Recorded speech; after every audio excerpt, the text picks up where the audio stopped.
Welcome to the station of decapitation without your head. I'm Nasty Neil, and I'm joined by Victor Pascow of Pet Sematary and many other cool things. Brad Greenquist. Very cool to have you here. Hello, everybody. Hello. Yeah.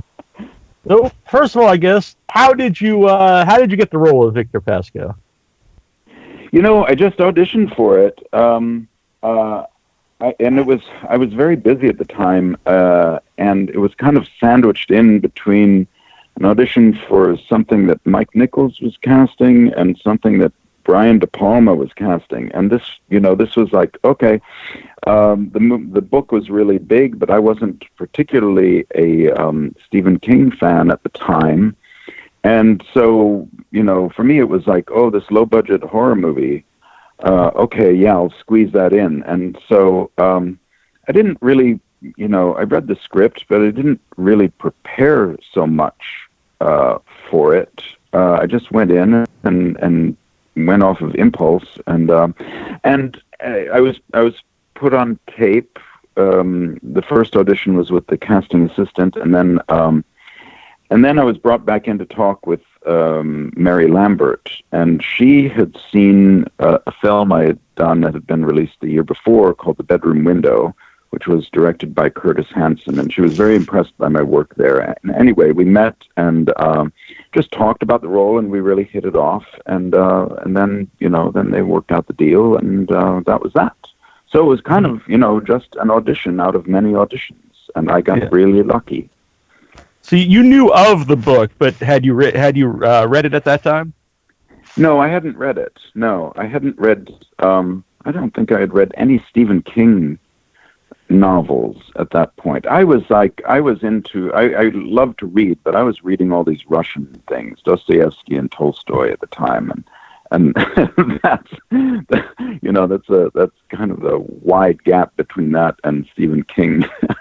Yeah. So I hadn't read any Stephen King. Of course, after getting the part, I read several of his novels. Certainly, Pet Sematary, I read that a few times, but I read a few of his other novels as well, and watched a whole bunch of his films, or films made of his from his novels to get a feel for the whole thing, Mm-hmm. So, did your interest in the character change after you read the novel and see some of the movies? Oh yeah. Then I was like really into it. When I was young, my first like film awakening was with those horror movies from Universal. Those Frankenstein and Bride of Frankenstein and Dracula and all of those. They were just like, I was crazy about them for a while when I was a kid. And for me, those movies were what Pet Sematary has become for a lot of people of my generation, or the generation right behind mine, people who saw it when they were children, and they're like, they're unshakable in their loyalty to it. And that's, for me, that was Frankenstein and Wolfman and Werewolf of London and all of those gothic horrors, and I still love those things. I think Bride of Frankenstein is one of the greatest movies ever made. I agree 100%. So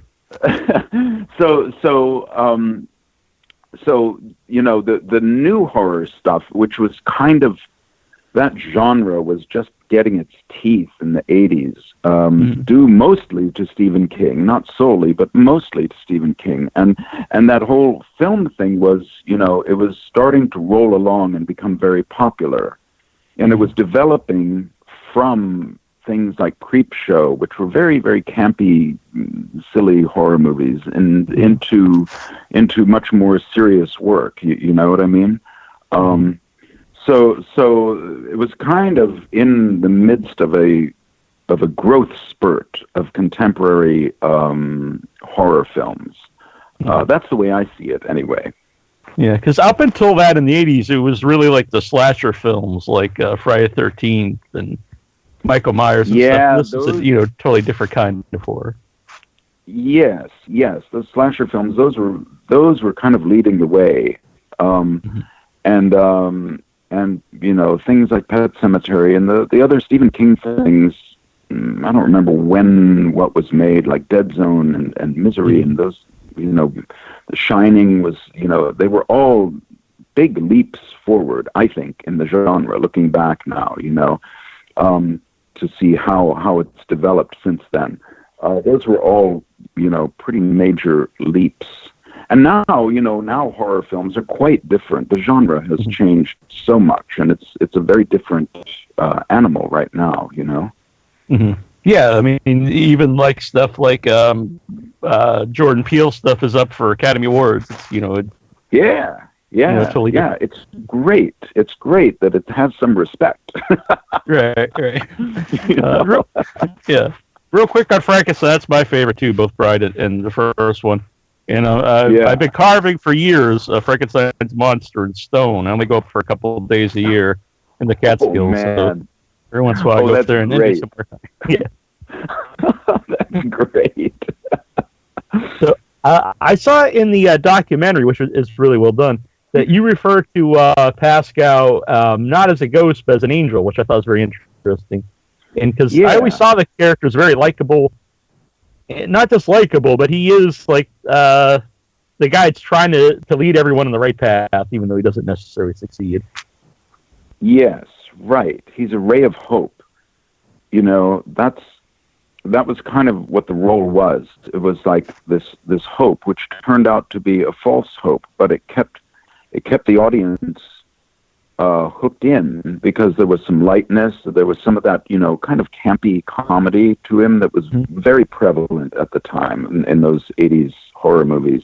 And mostly like, oh, maybe everything's going to be okay, because Pascow shows up and maybe things are going to be okay because someone from the other side is trying to help, which, it ultimately, Pascow was unsuccessful, but he did serve a very important function in the film, of keeping people like off kilter. Is it going to be okay or is it not going to be okay? You know what I mean? Those who did not know how the novel was. So yes, in going into it, both Mary and I agreed that he was a force of benevolence,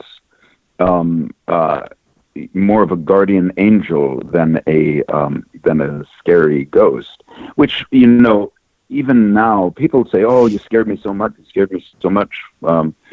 And I understand that because the look and the nature of the way Pascow was presented is kind of scary, like right out of a nightmare. But it also is a little.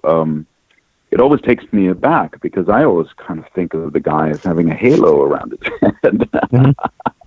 I mean, even on the cover of my script, I had pictures of angels, beautiful drawings of angels that I found in this book or that, to keep reminding myself, you're not necessarily in a horror movie.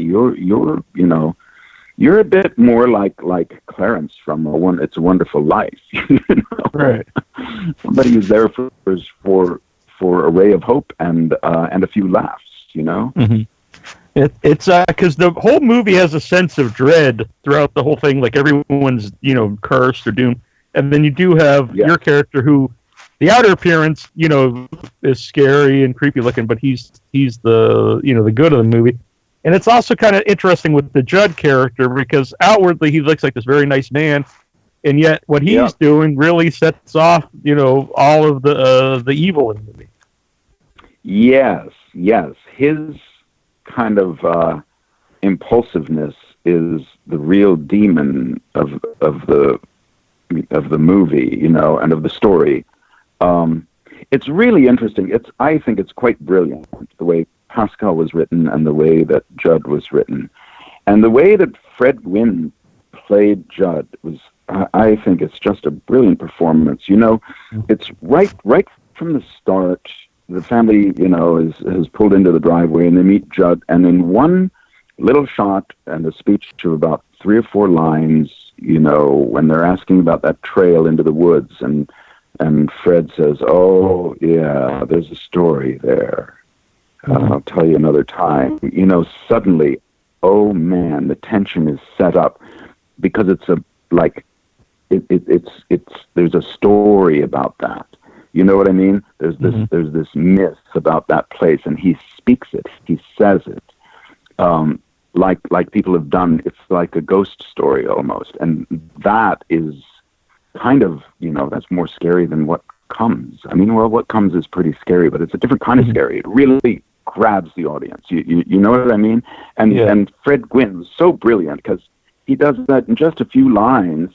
Even with that big smile, he just sets your spine tingling with what might be down that path. Yeah. And then you could totally see why, like, people would, even though what he's saying to do is crazy and stuff, but he's such a nice guy and, like, charismatic, you'd be like, oh, well, I could see following him to go bury your cat. Think, he's not going to do anything bad, whether intentionally or not. He's too nice a guy. It's such a brilliant setup. It's so brilliant, I think. Yeah, I agree. And also, I thought, for your character, is his whole movie's about death, and then you have a character who is dead, and it's almost like, well, this isn't necessarily a bad thing or the worst thing. There's lots worse things that can happen than dying. It's almost like, hey, there's hope after you die. Maybe it's better to stay dead. Or try not to try. Yeah.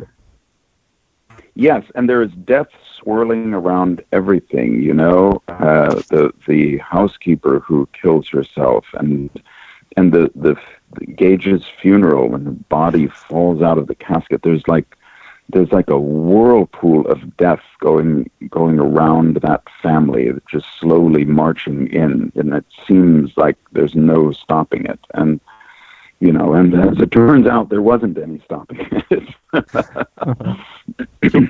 What was Mary Lambert like as a director?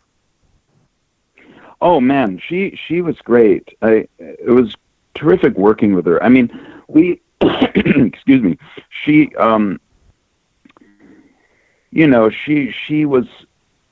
she in her direction with me, she was very simple and very clear, which made it very easy. She knew what she wanted. And her vision for the whole film was quite remarkable, I think. I mean, she was an artist, I believe, a painter, before she started making music videos and then films. And so she had this artist's eye for interesting shots, but she also understood the genre really well for what it was at the time, and played into all of the necessary things that you needed to do at the time. But there's some shots in there that are just gorgeous. But because they serve the story so well, they don't pop out as, oh, look at that gorgeous shot. You know what I mean? It was all in service of that tale she was telling. And I just think she did a remarkable job. Really remarkable job. Yeah. Yeah, I've always said, not just you hear, I always said, that was Pet Sematary is my favorite Stephen King horror adaptation. It's faithful to the book, and it looks great. And it's got this dread. There's everything I like about it. There's nothing real. There's really no negative to the movie for me. Yeah, it's faithful to the book because Stephen King wrote the screenplay, and it took many years to get it made because a lot of studios rejected his screenplay. And I don't know what the grounds were for that, but because I thought the screenplay worked very, very well. And he was very insistent. This is at least what I've heard, that he was insistent that the movie not be made unless it was with his screenplay. And I think because he was tired of the liberties taken with his with adapting his novels. So that was, that's a big plus, because it did stick very closely to the novel. Yeah, that's weird that they didn't want to use the script of the guy who wrote the book. Like, the book is so popular, we want to make a movie, but we don't want to use the script of the guy who wrote the book. Yeah, I think, look, there's a very dysfunctional part of Hollywood that has to do with power, and studios normally will buy a script. If a script is written, they will buy it, and the writer is shut out entirely, and then the studio does what they want with it, sometimes for the better and sometimes for the worse, and much of it has to do with power. Quite frankly, you're the writer. Okay, here's your money. Now get lost. We have control over this now. So it could have been something like that, and the Hollywood's mistrust of novelists, that they, try to put too much on the screen, et cetera, et cetera. But I thought Stephen King did a great job. Great job. Yeah.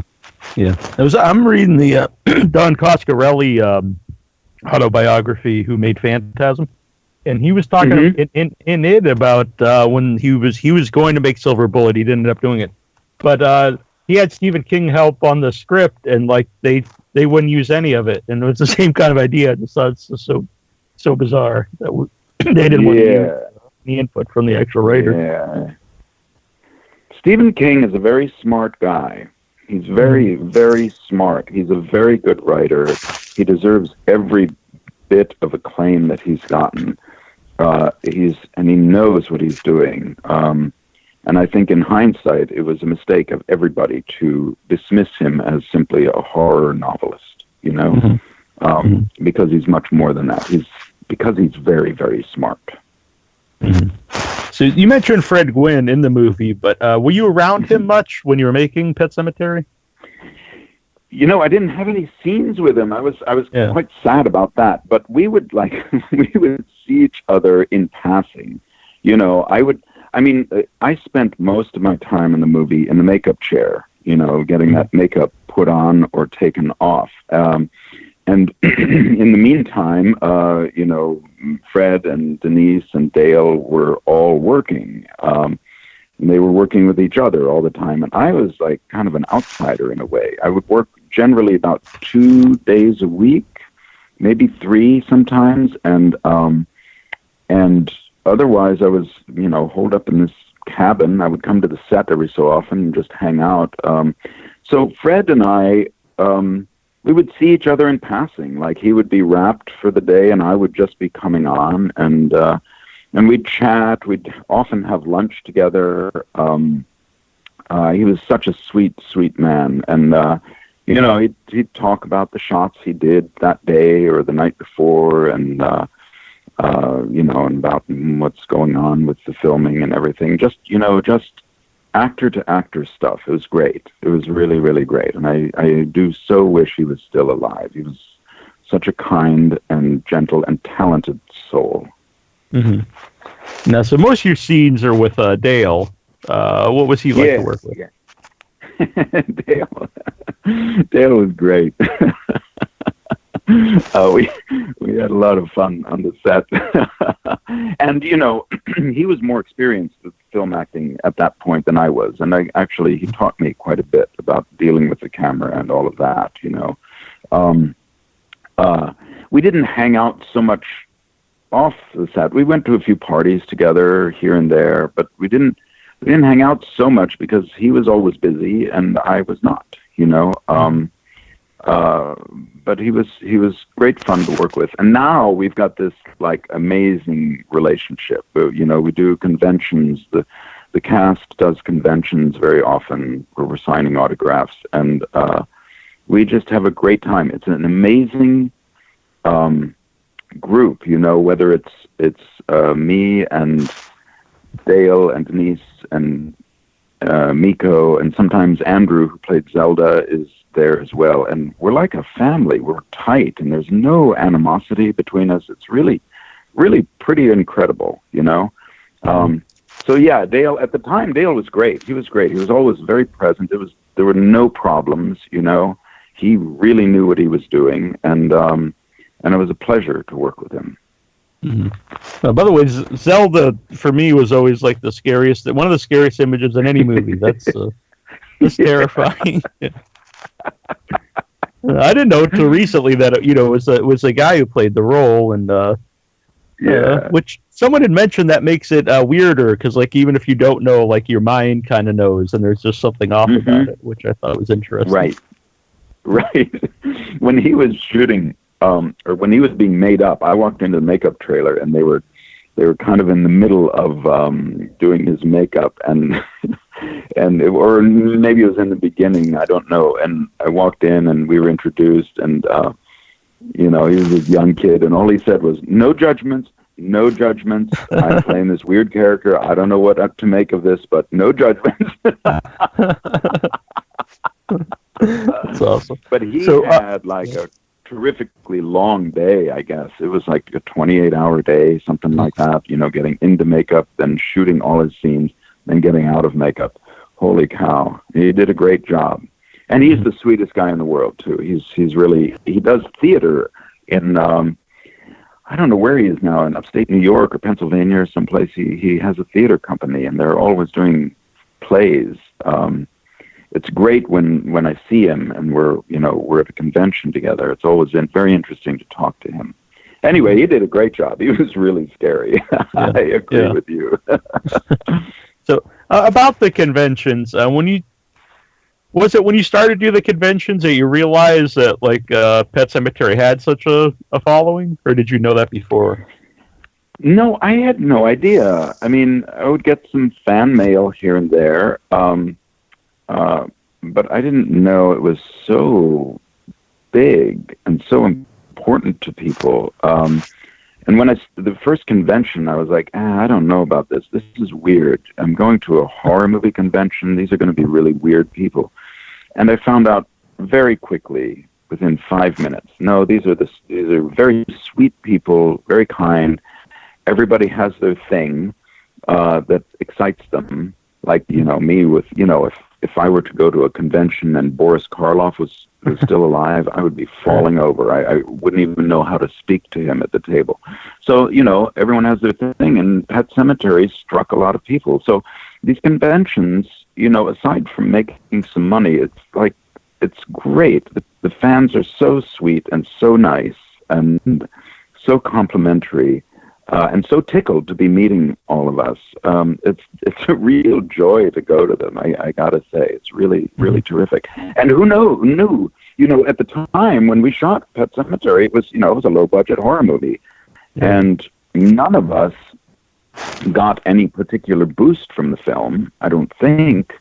None of us jumped into the next big project. We all kind of lingered in actor purgatory for a while before getting our next gigs. And who would have thought that it would last so long and be something of a classic, Mm-hmm. Great surprise to me and to everyone else who was involved, too.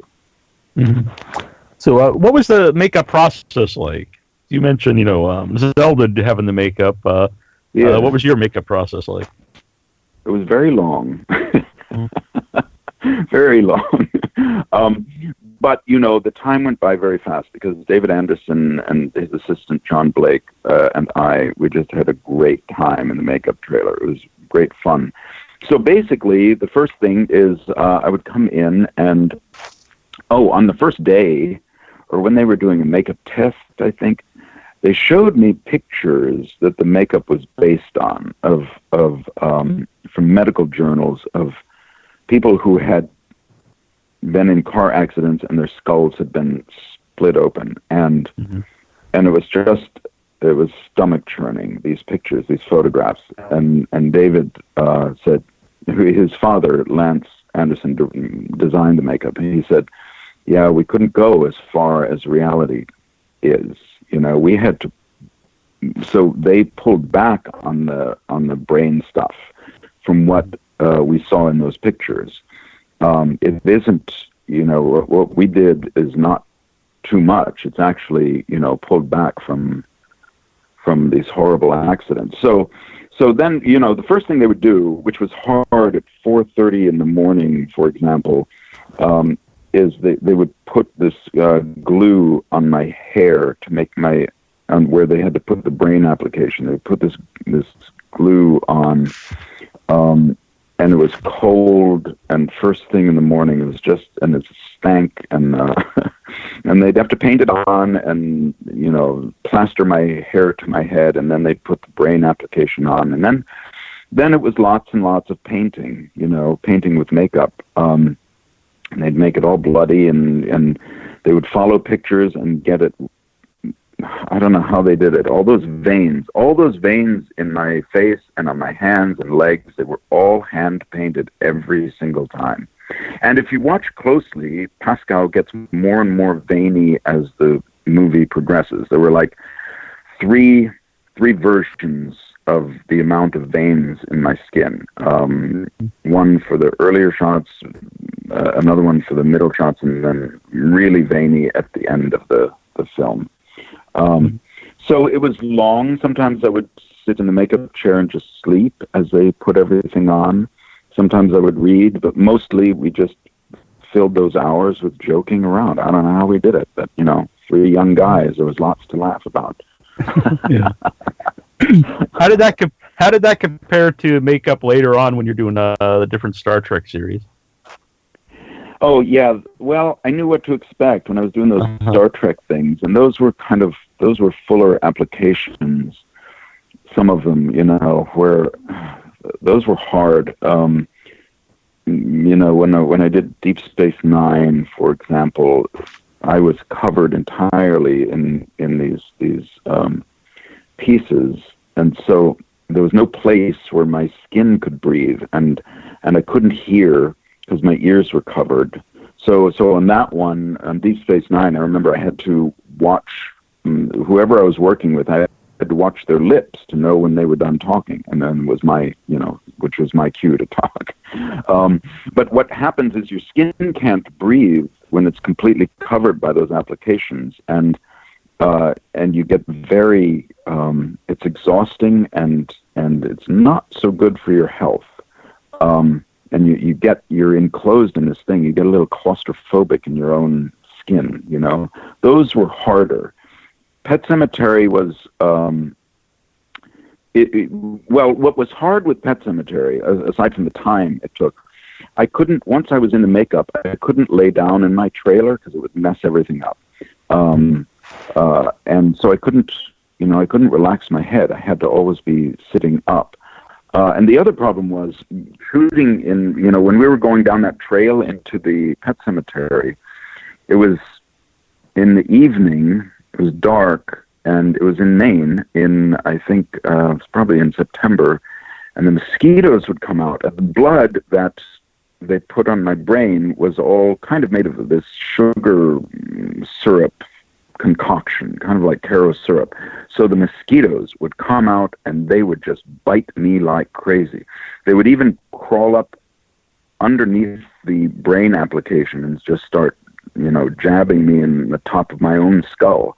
That was really hard. That was very, very difficult to get through that night. That doesn't sound like a good time. Because I couldn't slap them, I couldn't slap them because I would slap blood all over the place. All right. So I'm in New England myself, so I know mosquitoes are not fun to be around. Yeah. No. Besides the mosquitoes, how was Maine? Maine was gorgeous. It was absolutely gorgeous. Holy cow! It was, and I found this little cabin that I rented on the bay. It was right on the water and kind of in the woods, and it was this 8-sided thing with 2 floors, but there was no heat other than a wood stove. So, man, in October, it was so cold when I'd get out of bed in the morning. It was really, really cold. But it was so cool having a wood stove there and heating the place up, and because I spent a lot of time there because everybody else was working all the time, and I had, often 3, 4, 5 days without working. So I would sit there and read my Russian novelists and kind of live like a monk in this little place, and explored Maine. And Maine was just gorgeous. I thought it was so great to shoot up there. There's something about that. Yeah, Maine was gorgeous, and as I said, the Stephen King really knew that turf there. And so I thought it was very, very smart to shoot it there. But that's another thing that Stephen King insisted on, that it be shot in Maine, because he had received a lot of flack from from people in Maine, saying, why don't you bring your movies here? As though he had the power to do that, But why don't you bring it here to bolster our economy? And finally, with that one, he did. But then, there were some people. I would always go to this local diner for breakfast, and some of the townspeople then, of course, complained about, these movie people, they're stopping all the streets. They didn't know what making a movie was all about. And so that inconvenience was kind of unsettling for them until one morning in the diner, I just said, yeah, but think about all the jobs and all the money that's pouring into this community. And then they were like, oh, yeah, I guess so. So anyway, I thought it was a great place to shoot it. Way better than shooting it in California on a soundstage, Right. Yeah, definitely. Yeah, the feels there. So when the movie comes out, did you go to the premiere? When's the first time you see the movie? The first time I saw it was at a cast and crew screening at the Paramount Theater in New York on Columbus Circle. So, but those, cast and crew screening for actors, it's a bit of it's work because you left the set like months ago, and you've gone on to other things, and you have to who was this, who was that, what was everybody's name, because you get to know all those crew people, and you have to anticipate them being there, and you want to remember their names, so it's kind of like a little test. So you're watching the movie, but you're also thinking, what was the boom operator's name again? But the actual film, it's very hard to see a film the first time because for me and a lot of other actors, you think about, you don't really see the film, but you see your performance and you think about that day, Mm-hmm. Oh, I was going down that path. Yeah, those mosquitoes. Oh, that's all I remember were those mosquitoes. And so it's hard to see it, It's hard to see it really for what it is for a number of years. So I saw it then, and, we were all very celebratory. We thought it was great and all of that. And then on opening day, I took my girlfriend to see it. And the movie theater was packed. It was absolutely packed. And everybody screamed and they applauded at the end, and that was pretty great. And then I didn't see it for another 20 years until somebody wanted to do an interview with me for some special features on a new DVD release. So 20 years went by and I hadn't seen it, and I looked at it again, and then I really appreciated it. Then it was like, then I could see it as a film rather than a collection of days of work that I had done. And and then I was like really impressed with the film, really, really impressed with, with the film and with the performances, the cinematography, all of that, because I could actually see it, When the art came out for the movie, like the poster, then the VHS and DVD cover, and your character's way up at the top with your eyes and stuff. What did you think of that? That was great. I had no idea that that's what was going to happen. And one day I received this package in the mail, just this tube, and it came from Laurel Entertainment, which was the production company. And I was like, what in the world is this? And I opened it up and I unfurled this beautiful, gorgeous poster with my face on it. I thought, oh man, that's pretty cool. That's pretty cool. And then, of course, I was living in New York at the time, and the New York Times had these full-page ads with my face covering it. I thought it was great. It was really, really terrific. Yeah, and I loved that poster. I still do. I have one hanging in my studio. It's right behind me right now, looking over the shoulder. I tell you what, Dean Knowles, listener to the show, sent this in. I wanted to read it too. He says, if you weren't in Pet Sematary, I would have shit my pants and left the room as soon as Zelda appeared. She was my biggest fear.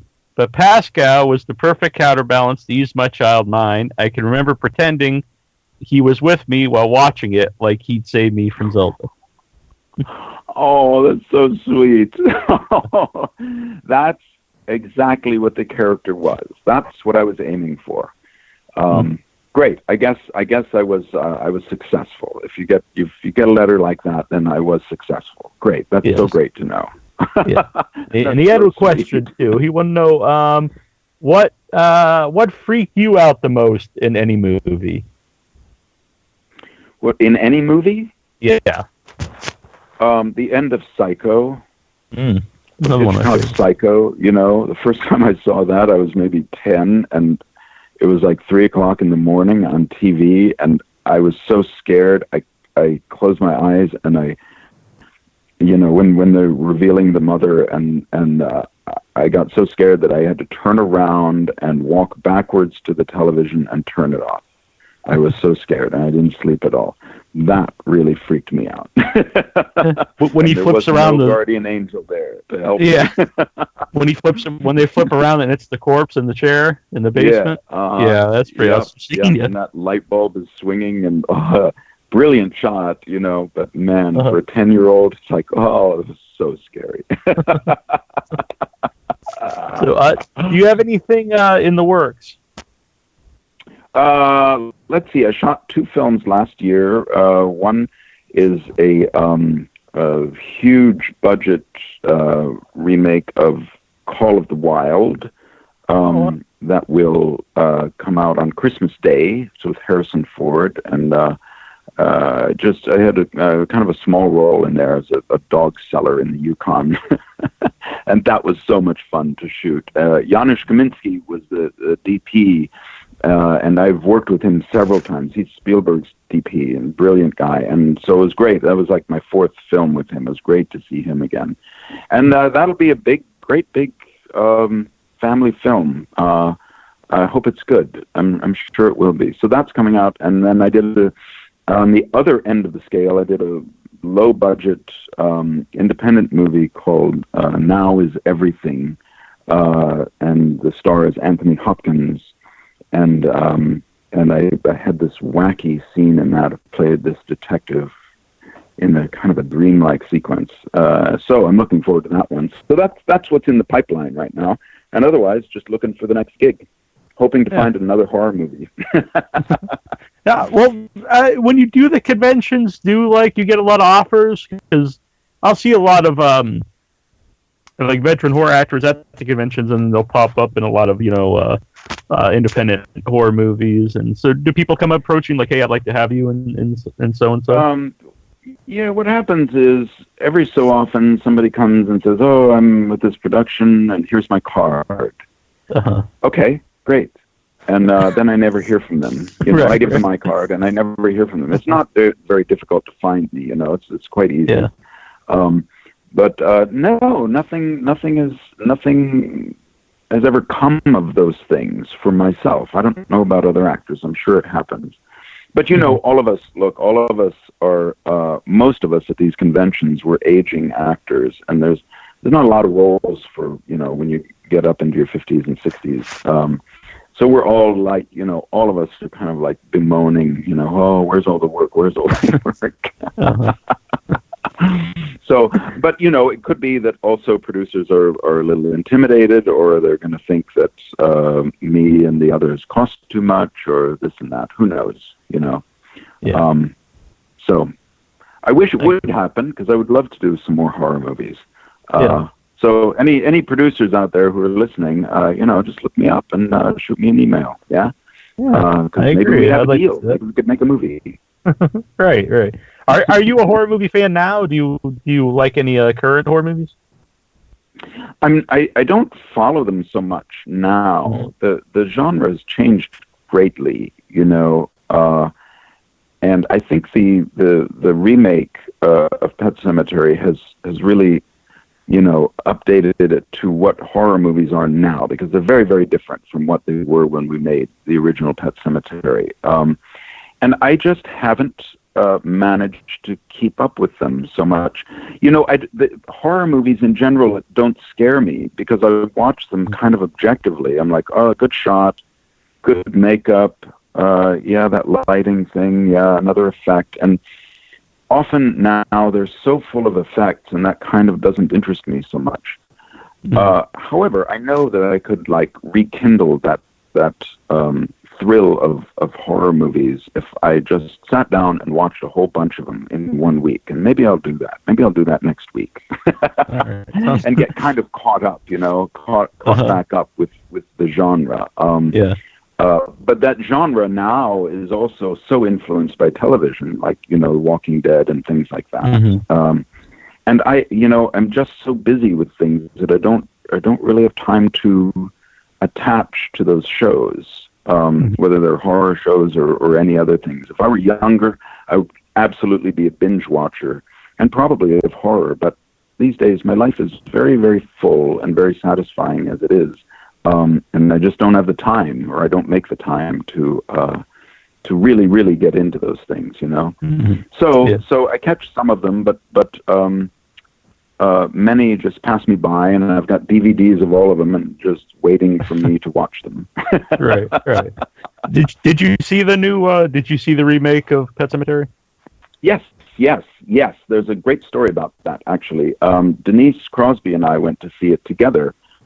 She lives kind of close to me, and so we decided, let's go to a show where there's not going to be a whole lot of people there and have to do all of that, So we went on a Wednesday to like a 1:30 show, because who goes to see a horror movie at 1:30 on a Wednesday, right? So we go there, and it's this new theater around where she lives, and we I was like getting us tickets on the little machine there, and the manager was helping me because I'm just useless with these computers and things. So he was pointing out the obvious, and Denise was standing next to me, and she was like, we were in the original Pet Sematary. And the manager was like, what?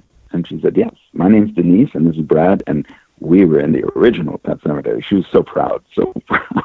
And the manager was like, oh, wow, great. Well, thanks for coming. And so then he brought us into the theater, passed us off to an usher who sat us down. And so we sat in our seats and waited for, other people to trickle in, because we were still kind of early. But nobody did, and they rolled the film, and we watched it. And it was one of those theaters where you could order food and drinks. So we both drank some wine during the showing. And then afterwards, we sat there chatting about it for like 20 minutes until the manager finally came in, and we said, "Oh yeah, we got to get out of here." And the manager said, "We said, well, it looks like we got a private screening." And the manager said, "Yeah, once you guys sat down, I blacked out the theater because you guys deserved your own private screening of this movie." Oh, that's pretty well. That was so sweet. He blacked it out. He wouldn't. Let's come in. It was like, who knows if anyone would have, but what a sweet thing to do. That's very cool. Yeah. What was your opinion of the movie? I enjoyed it. I think it was a good, solid updating of this story for what the genre is now. It played into everything that horror movies are right now. This kind of relentlessness. In the 80s, all of these horror movies had this kind of campy humor to them. You can see it in The Shining, you see it in Misery, and that was kind of my role in Pet Sematary, to provide this kind of campy horror movie, like if you watch Creepshow, remember Creepshow? It's actually the first. It's the first VHS tape my mom bought me when I was a kid. I still have the VHS clamshell here. That's great. So that campy kind of humor. That's kind of what Pascow carried in the original, and that's not part of the genre now. Mm-hmm. So the humor was taken out. And it also, I felt that it also played very much for an audience that has grown up on The Walking Dead, Mm-hmm. And this the way the genre has developed. And so I think it was very worthwhile to redo it for that audience, because that audience, mostly younger, teenagers in the early 20s, they may not know the original, and they may not, get the original because it was a different thing back then. It may seem like an old-fashioned movie. So I thought, great. They've remade it in the way the genre is now, and that's terrific. But being kind of unfamiliar with the genre, I don't know. Is it good or not? I don't know. I'm too close to it. I can't tell. That's for audiences to say. You know what I mean? There were many things. I loved what they did with Church showing up at every. I thought Church might have been one of the best part, because I thought they also made it where Church is responsible for the death of the child in this one. Which I thought was interesting. Yeah. Right. There was a lot of really, really interesting things in it. And a lot of things, that were changed that I missed. But I'm of another generation, and you don't want to remake Pet Sematary as an 80s horror movie again. That's silly, It's already been done. So you can go watch it. Yeah. And this is exactly what they did. They remade it into the genre that it is now. And I think that was a very, very worthwhile thing. And very interesting, So many things I really liked, and other things I was like, I missed that. But that's the way it is with remakes, So I think it's great that they remade it. The cast was phenomenal, and the filmmaking was very, very solid. So I thought it was good. I thought it was really good. And Denise and I got our own private screening. That's very cool. I had Denise on a couple years ago. It was a really fun interview. Yeah. She's great. Our kids were played Little League at the same time. So for a while, a number of years ago, her and I were hanging out at the ball fields in Santa Monica all the time together, just sitting there talking, and we'd always say, "Oh man, imagine if the fans caught us here at Little League games, they would just swarm us." But nobody knows. She's great. I adore Denise. She's a lovely, lovely person. Yeah. I've actually never met the only person I think for Pets, because I was doing the convention since like 2011, and I hosted panels with Bob. I think Miko Hughes is the only person I've met from any of the Pet Sematary movies. Oh, really? Yeah, Miko, he's cool. He has so much fun hanging out with him at these things. He's the only one you've actually met, huh? Yeah. For some reason, they don't bring the Pet Sematary cast to any of the conventions I've been at. I'm not sure why. Well, we'll have to change that. We'll have to change that. So, listen, the next time I'm doing a convention, I'll let you know, okay? And, all right. Maybe it'll be in your neck of the woods, and you can come and visit us and meet us. That would be pretty cool. I'd love to meet you, too, Yeah, it'd be very fun. So I had a great time talking to you, and I hope you get some cool stuff coming out. I Call the Wild I read in school, so I'm looking forward to that. Yeah. Nice story about a dog. Yeah. Even though I do the horror show... Even though I do the horror show, I watch all kinds of movies, not just horror movies. Yeah. Great. Well, we'll have a lot to talk about. I do hope we meet someday and we can just sit down and talk about movies in general, yeah? Sounds good, yeah. Yeah. Well, thank you so much, Neil. This was an absolute joy. Thank you. Thank you very much. Have a good day. Okay, bye. Bye.